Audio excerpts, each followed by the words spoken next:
हतनूर धरण पाणलोट क्षेत्रात झालेल्या पावसामुळे भुसावळ तालुक्यातील हतनूर धरण पाणलोट क्षेत्रात पाऊस झाल्याने हतनूर धरणाचे 10 दरवाजे हे 1 मीटरने उघडण्यात आले असून धरणातून 19,105 क्युसेक्स पाण्याचा विसर्ग सुरू असून तापी नदी पात्रात हा विसर्ग करण्यात येत आहे। नदीकाठच्या गावांना या प्रसंगी सतर्कतेचा इशारा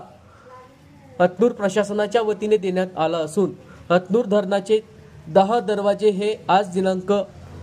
8 जुलै रोजी सकाळी 11 वाजता 1 मीटरने उघडण्यात आले असून हतनूर धरणातून 19,105 क्युसेक्स पाण्याचा विसर्ग तापी नदी पात्रात करण्यात येत आहे।